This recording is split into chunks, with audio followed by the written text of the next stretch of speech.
Aujourd'hui, on va voir comment fixer ses objectifs. Future. Content and context. Yeah. So we have to understand the culture, we have to understand the worldview. Why does your organization exist? La meilleure définition du stress que je connaisse, c'est quand vous avez des objectifs trop hauts par rapport à des moyens trop faibles. La différence entre les deux s'appelle du stress.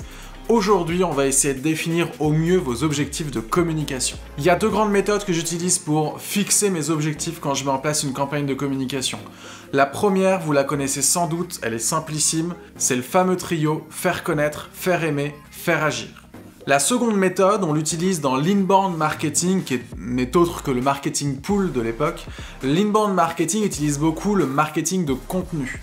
Dans l'inbound marketing, il y a un tunnel de conversion qui existe en 4 étapes. L'acquisition, la conversion, la transformation et la fidélisation. Et c'est pour ça que ce tunnel m'intéresse beaucoup, parce qu'on parle de fidélisation, on parle d'engagement, on parle de communauté, on parle d'ambassadeur.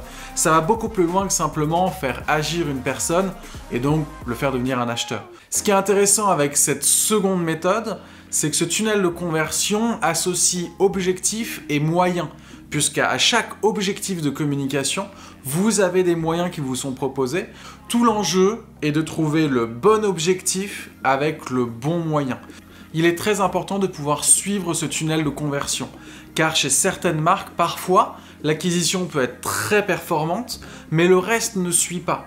Alors rien ne sert de mettre plus d'argent sur les réseaux sociaux, plus de contenu, il faut simplement qualifier cette audience et l'amener progressivement dans le tunnel. Donc c'est important d'auditer chacune des parties pour savoir où est-ce que vous avez une faiblesse et où est-ce que vous devez travailler. Quand on parle de storytelling, ce qui est intéressant, c'est que à chaque étape de votre communication, vous pouvez raconter des histoires différentes. Vous n'êtes pas encore une fois obligé de faire que de l'acquisition. Vous pouvez raconter des histoires pour générer du lead, pour générer des clients, pour générer des ambassadeurs. Moi, c'est un travail que j'aime plus particulièrement, c'est comment développer des pôles d'ambassadeurs au sein de votre marque. C'est souvent un biais qui est très peu utilisé. N'hésitez pas à aller contacter vos clients, à échanger avec eux, à travailler avec eux et de raconter vos histoires avec eux. Tout l'enjeu du storytelling n'est pas de raconter votre histoire, mais que ce soit les autres qui les racontent. N'oubliez pas vos ambassadeurs, n'oubliez pas la fidélisation.